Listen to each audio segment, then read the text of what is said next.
Vamos a hablar de pobreza y lamentablemente esta palabra resuena muchísimo todos los días aquí en Argentina. Ojalá que no la tendríamos que pronunciar, pero lamentablemente forma parte de nuestro presente y es por eso que vamos a hablar con una voz autorizada. Exactamente, vamos a hablar con Eduardo, él es sociólogo, que nos puede contar, sí, exactamente, que nos puede contar acerca de estos datos que arrojó el INDEC y que nada más y nada menos que Gran Santa Fe ha trepado el 43% de la pobreza y un 10% de la indigencia. Son números aterradores, alarmantes y preocupantes y tristes. ¿Cómo te va, Eduardo? Te saludamos desde UPS.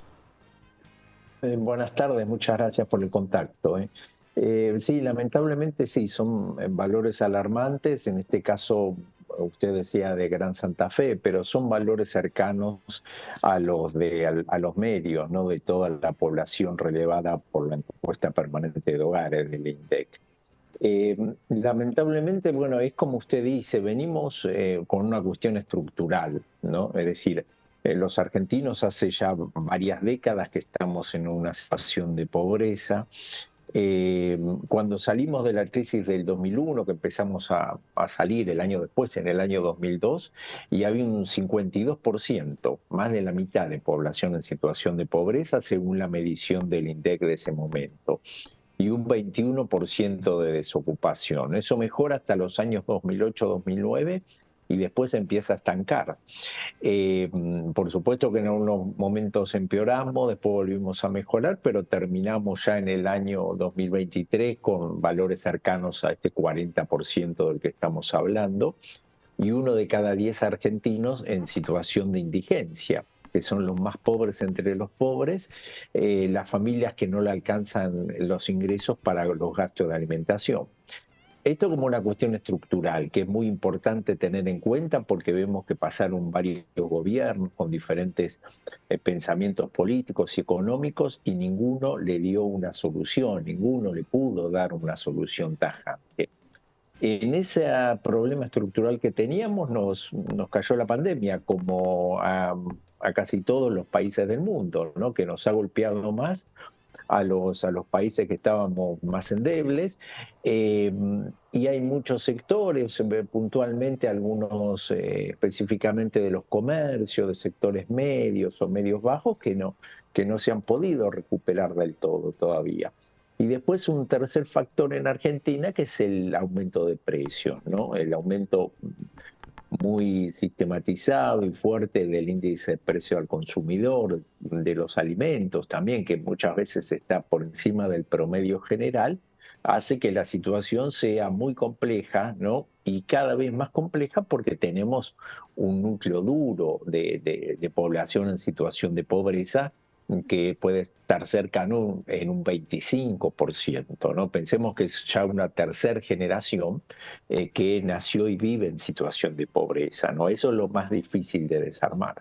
Y lo preocupante, uno habla porque estamos en un canal que es el canal público de Santa Fe, la provincia de Santa Fe, el primer semestre arrojó un número del 39% de pobreza y la indigencia un 6%, y recién, como hablábamos, un 43% y un 10% de indigencia.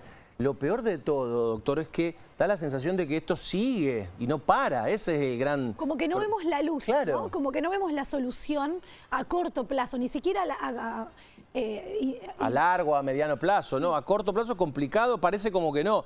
Ahora, ¿los políticos están realmente metidos en este tema? Porque yo por ahí leía declaraciones de que no van directamente a eso que tiene que ver con la pobreza, con la indigencia, que no... Gente que no tiene un plato de comida en la mesa, el derecho a comer, o sea, se pierde. Básico. El gran desafío es que cuando termine todo el acto leccionario, el gobierno, gane quien gane, asuma eso como un verdadero problema, también con mucha sinceridad y humildad de que los gobiernos anteriores no lo han podido resolver, ¿no? Marcaba mucho esta cuestión estructural y abonando un poco lo que usted decía, tengamos en cuenta que los datos que estamos hablando son del primer semestre. Es decir, posteriormente a eso vino la devaluación que aceleró el aumento de precios y hemos tenido a nivel general un 14% de aumento de los alimentos de un mes al otro, ¿no? Entonces, eso es un golpe muy fuerte. Ahora, ¿qué conclusión tenemos que sacar de esto? Que las transferencias del Estado, que son las no contributivas, ¿no? Sacando jubilaciones y pensiones tradicionales, son muy necesarias que continúen, porque si no tendríamos no niveles del 40, sino del 45% o más de población en situación de pobreza y de indigencia, que ahí amortigua un poco más. De estos valores del 9% pasaríamos tranquilamente un 10%, a un 20%, perdón. Duplicaríamos lo que es la población en situación de indigencia. Pero al mismo tiempo que decimos que tienen que continuar porque ayudan a muchas familias, por supuesto tienen que estar mejor focalizadas, más optimizadas y todo, ¿no? De eso no hay discusión, pero sí la necesidad de continuar.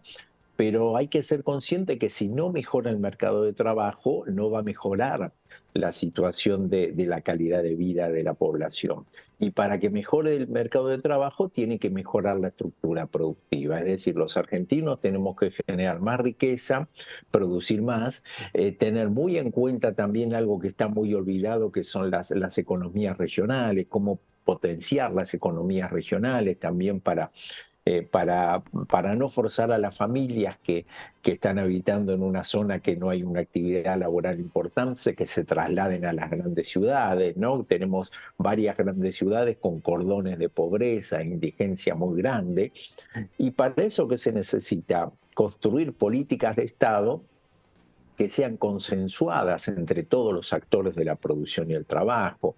No nos alcanza con un consenso en el sistema político o los actores del sistema político, que ya, como vemos siempre, es muy difícil eso, sino que tienen que estar muy de acuerdo lo que son los empresarios, que son generadores de los puestos de trabajo genuinos, los formadores de precio por este tema de la inflación, los inversionistas con algún formato, porque necesitamos inversiones genuinas en todas las ramas de actividad que pueden traer una mejora en la producción y un aumento del empleo, y también, por supuesto, la presencia de las otras partes de la producción del trabajo, que son los representantes de los trabajadores formales, que son los sindicatos, las organizaciones de base también, porque tenemos un 25% de los trabajadores ocupados que están desarrollando actividades en la economía social, ¿sí? Con otra lógica, y que hay que tenerlo muy en cuenta.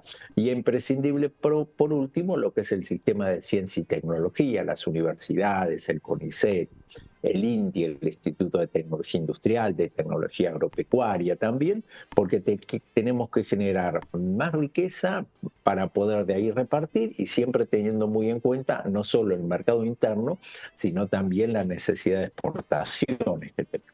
Ha sido clarísimo, súper claro, contándole un poco a la gente la situación que atravesamos y un poco también alguna posibilidad como para salir a flote. Es una mesa de varias patas que se tienen que poner de acuerdo para mejorar esta situación, porque cuando hablamos de pobreza, hablamos de indigencia, eso es lo que realmente lastima y es complicado. Y muchos que aquellos que están en una situación económica un poquito mejor, si la situación sigue fea y complicada, baja al nivel de pobreza, y así el que está abajo y baja un poco más y así. Muy amable, muchas gracias. Gracias, Eduardo. Bueno, que tengan buenas tardes.